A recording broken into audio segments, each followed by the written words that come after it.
Welcome to prime nine insider. నేను రాజు. తొందరలోనే ఆంధ్రప్రదేశ్లో పంచాయతీలకు సంబంధించినటువంటి ఎన్నికలు రాబోతూ ఉన్నాయి.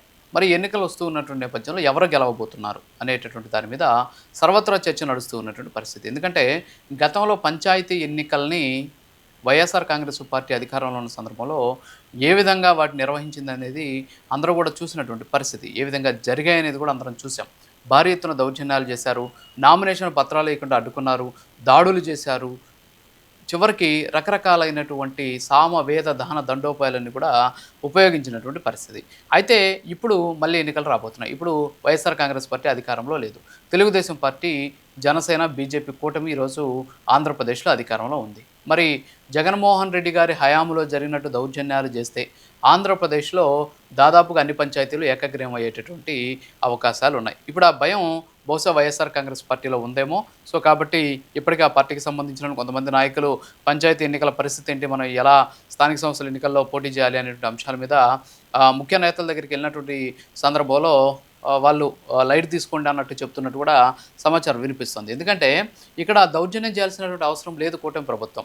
గతంలో మాది వైఎస్ఆర్ కాంగ్రెస్ పార్టీ మాదిరి దౌర్జన్యాలు చేసి స్థానిక సంస్థల ఎన్నికల్లో లాభ పొందాల్సినటువంటి అవసరం లేదు ఇక్కడ. ఎందుకు అంటే ఈరోజు ఈ స్థానిక సంస్థలతోటి ముడిపడినటువంటి శాఖలను చూస్తున్నది పవన్ కళ్యాణ్. సో పవన్ కళ్యాణ్ ఇటీవల కాలంలో ఆంధ్రప్రదేశ్లో ఉన్నటువంటి గ్రామీణ ప్రాంతాల్లో అభివృద్ధిని పల్లె పండగ పేరుతోటి పల్లెలను ఏ విధంగా అభివృద్ధి పదంలో తీసుకెళ్తున్నారు అనేది ప్రతి ఒక్కరు కూడా చూస్తూ ఉన్నటువంటి పరిస్థితి.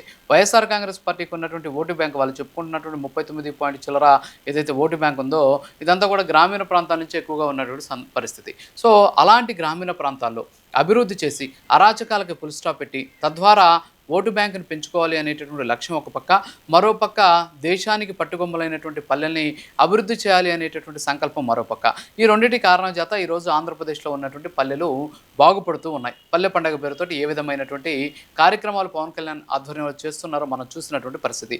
తాజాగా కూడా 2,000 కోట్ల రూపాయల కేంద్ర ప్రభుత్వం నిధులు విడుదలయ్యాయి. దీంతోపాటు 157 నియోజకవర్గాల్లో ఉన్నటువంటి దాదాపు 1,299 గ్రామీణ రోడ్లకు సంబంధించినటువంటి మరమ్మతులు చేస్తూ ఉన్నారు. దీనికోసం 2,123 కోట్ల రూపాయలు ఇప్పటికే ఈ సాస్కీకి సంబంధించినటువంటి నిధులను కూడా విడుదల చేసినటువంటి పరిస్థితి. దీంతోపాటు 26 జిల్లాలో 4,007 కిలోమీటర్ల మేరకు రోడ్లకు సంబంధించినటువంటి శంకుస్థాపన కూడా చేసినటువంటి పరిస్థితి.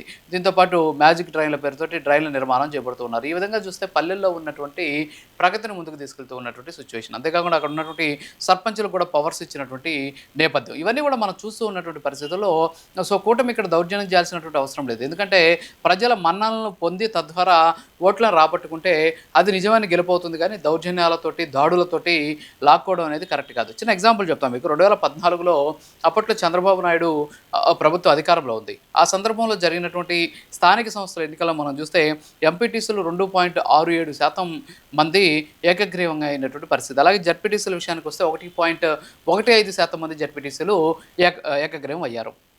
సో చాలా మినిమల్గా, చాలా నామినల్గా ఏకగ్రీవాలకు సంబంధించినటువంటి సంఖ్య ఉంది. దాని పక్కన పెడితే 2020 అంటే జగన్మోహన్ రెడ్డి అధికారంలో ఉన్నటువంటి సందర్భంలో అసలు ఏకగ్రీవాలని ఏ స్థాయిలో జరిగాయంటే ఎంపీటీసీలో దాదాపు 23% వరకు కూడా ఏకగ్రీవాలైన పరిస్థితి, జడ్పీటీసీలో ఒక 19% వరకు కూడా ఏకగ్రీవాలైన పరిస్థితి. ఈ ఏకగ్రీవాలని ఎలా జరిగాయి? అక్కడ ఉన్నటువంటి ప్రజల సమ్మతితోనో, ఓట్లొద్దు, ఎన్నికలొద్దు, అందరం కూడా కలిసి ఒక వ్యక్తిని మనం గ్రామానికి ఎంపీటీసీ గాను, లేకపోతే ప్రాదేశిక ప్రాంతానికి ఎంపీటీసీ గాను, జడ్పీటీసీ గాను పెట్టుకుందామని చెప్పేసి చేసుకున్నటువంటి నిర్ణయం కాదది.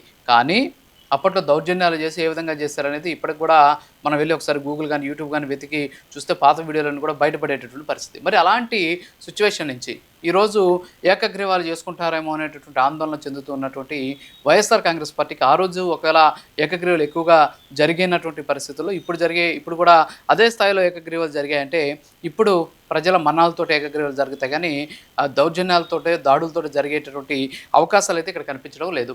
సో మరోపక్క వైఎస్ఆర్ కాంగ్రెస్ పార్టీకి ఎక్కువ ఓటు బ్యాంక్ ఉన్నటువంటి పల్లె ప్రాంతాలనే ప్రస్తుతానికి పవన్ కళ్యాణ్ గారు టార్గెట్ చేసినటువంటి పరిస్థితి.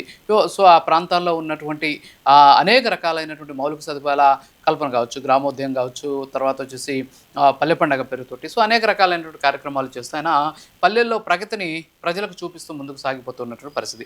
గడిచిన 5 ఏళ్ళు కావచ్చు, అలాగే రాష్ట్రం విడిపోయినటువంటి అప్పటి నుంచి కూడా చూస్తే పల్లెల్లో ఎక్కడ వేసిన గొంగలి అక్కడే అన్నచందంగా తయారైనటువంటి సిచ్యువేషన్. కనీసం కాలువల పూడికలు కూడా తీసుకోలేనటువంటి దుస్థితి.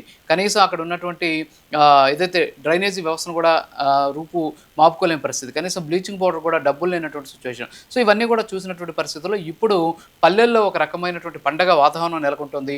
ఇదంతా కూడా పవన్ కళ్యాణ్ చొరవతో తీసుకుంటున్నటువంటి చర్యలు. సురక్షిత మంచినీరు కావచ్చు, అంతేకాకుండా మ్యాజిక్ డ్రైన్ల నిర్మాణం కావచ్చు, రోడ్ల నిర్మాణం కావచ్చు, అక్కడ ఉన్నటువంటి పాఠశాలకు సంబంధించిన అభివృద్ధి కావచ్చు. సో ఇవన్నీ కూడా చూస్తే మనం ప్రజల భాగస్వామ్యం ఒక పక్క, అలాగే కేంద్రం ఇచ్చేటటువంటి ప్రాయోజిత కార్యక్రమాలు ఏవైతే ఉంటాయో వాటి ద్వారా ఈరోజు ఆంధ్రప్రదేశ్ రాష్ట్రంలో ఉన్నటువంటి గ్రామీణ ప్రాంతాల్లో అభివృద్ధిని పరుగులు పెట్టిస్తున్నారు. సో ఇది ఇప్పుడు ఖచ్చితంగా ఇటు కూటమికి సంబంధించి వచ్చేటువంటి స్థానిక సంస్థల ఎన్నికల్లో అదొక పెద్ద మైలేజ్ని తీసుకొచ్చే అవకాశాలు. వీటన్నిటి కూడా కారణం పవన్ కళ్యాణ్ తీసుకున్నటువంటి నిర్ణయాలు. పవన్ కళ్యాణ్ ఏదో పల్లెలు అంటున్నాడు, ఆయనకి ఇచ్చినటువంటి శాఖలను ఏదో సంతృప్తిపరుచుకునే దానికి ఆయన చేసుకుంటున్నారు అని అనుకున్నారు. కానీ క్షేత్రస్థాయిలో గ్రౌండ్ లెవెల్లో ఉన్నటువంటి ఓటు బ్యాంకుని కూడా ఆయన టచ్ చేశారు. అది కూటమికి ప్లస్ పాయింట్ కాబోతుంది అనేటటువంటి విషయాన్ని ఎవరు కూడా గుర్తించలేదు.